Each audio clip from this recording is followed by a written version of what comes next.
So, the Speak decided to yet again, because this is all they're doing the whole entire week. This week is the Bash Joe Burrow week as much as humanly possible. But this video is actually Chase Daniels responding to all this.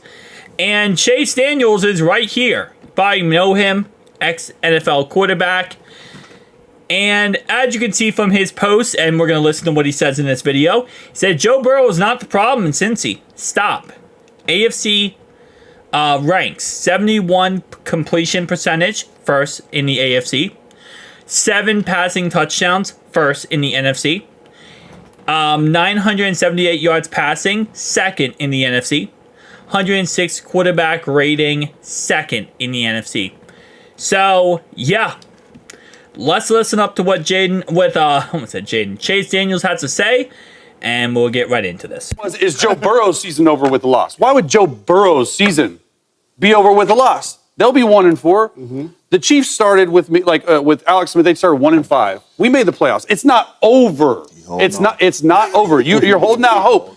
And you guys all sat here and talked about the team. A little bit of Burrow. You talked about the team. What about Joe Burrow, the player? He's first or second in almost every single major category among AFC quarterbacks. An AFC conference that has Patrick Mahomes, CJ Stroud, Josh Allen, Lamar Jackson. Okay, he still has Jamar Chase. Happy or not, go do your job, you're going to get paid. Teagan's a different story, but with those stats, he's been without Teagans for 2 weeks. Joe Burrow's doing his job. He's doing his job. Look, I get the defense is awful, all that stuff. But I think, we just need to slow down. You're dropping them tears. You're doing all this. Just relax a little bit. Just calm everyone's nerves. Yeah. And you can say what you want. I don't think Zach Taylor's getting fired. I don't think Joe Burrow's stunk this year. In fact, it's one of his better years numbers-wise. But there's still hope. I'll tell you one thing. Chase Daniels will never, ever be allowed on this show again. I promise you that. I could bet $1 billion he'll never be on that show again. Because all he did right there was spit facts. And the problem with the Speak and a lot of these other shows and networks is they don't have logic. They don't go off stats. They don't go off logic.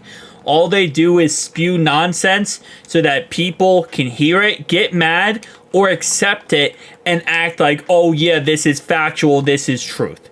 And what he did here was he absolutely was spitting facts.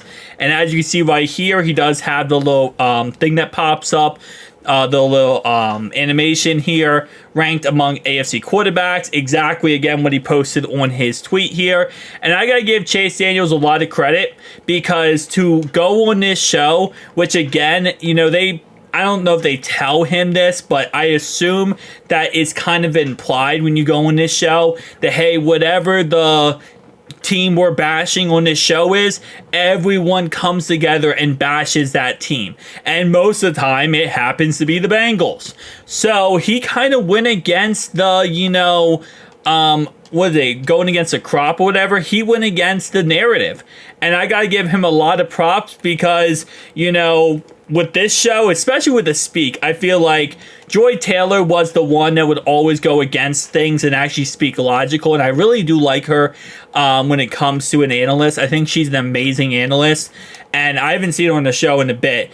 And they kind of been replacing her with other people. And I think that's why. She speaks facts. They get rid of her.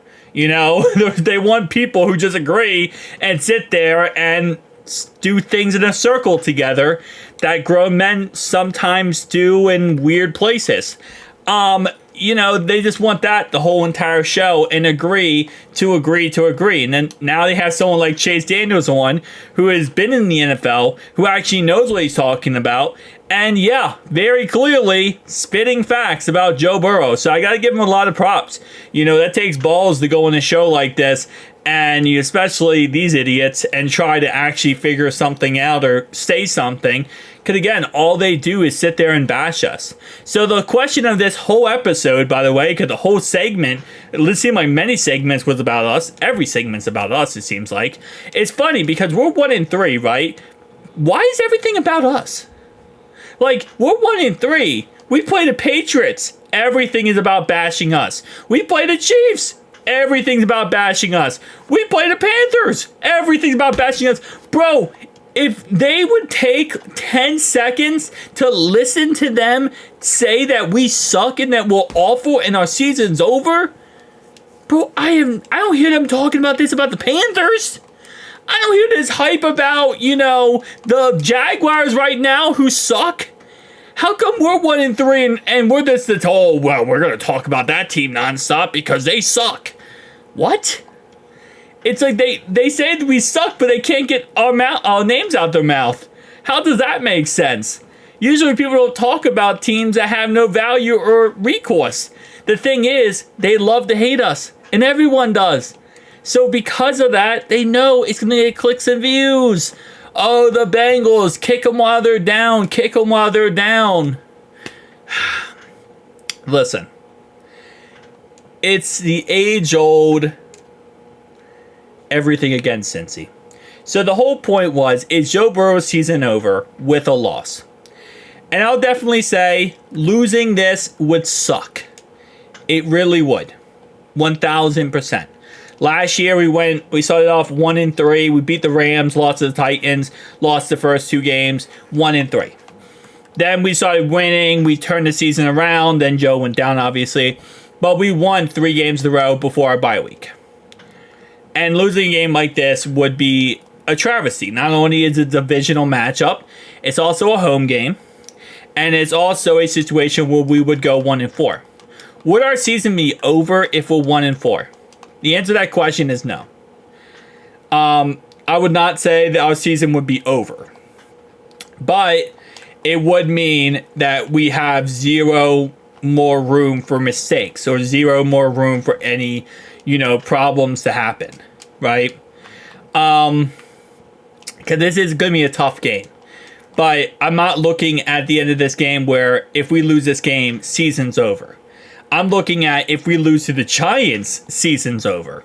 But I think we could definitely, start to peak it back up and start to kick off some wins. And we're going to have to win the games that we're supposed to win.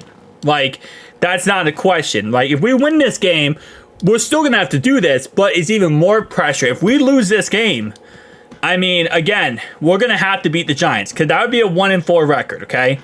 2-4. We have to beat the Brownies in Cleveland. 3-4. We have to beat the Eagles. 4-4. We have to beat the Raiders. 5-4. Going 5-4, short week. You go to Baltimore. This is a game you have to win. You have to win one of the 2. Okay, you can't get season swept here. You got to win one of the 2. Because if you beat Baltimore here, now you're 6-4. 7-4. Go into your bye week. You're 7-4 going into your bye week. I feel confident coming out of our bye week. We host the Steelers at home. That's 8-4. We beat the Cowboys. That's 9-4, 10-4, 11-4, 12-4, 13-4. I think that's possible. But again, you have to win the games that you have to win, that you're supposed to win, that you're favored to win, and you got to win one of these 2 games versus the Ravens. I think we can beat the Browns twice. I truly do think we can beat the Browns twice. Right now, the Browns going through it this season. I really do feel bad for them. I know they're getting Nick Chubb back, but their quarterback situation is not there.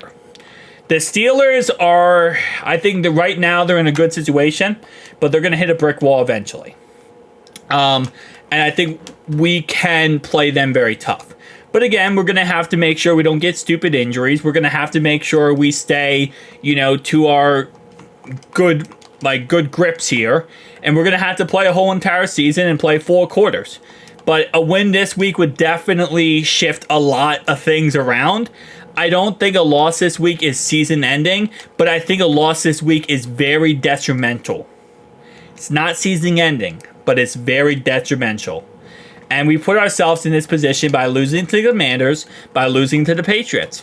And in those circumstances, we have no one else to blame but ourselves here, okay? We had the Chiefs game. We lost it. It is what it is. Tell me down below your thoughts and opinions. Make sure to like, subscribe, and down below. I'll see you guys next one.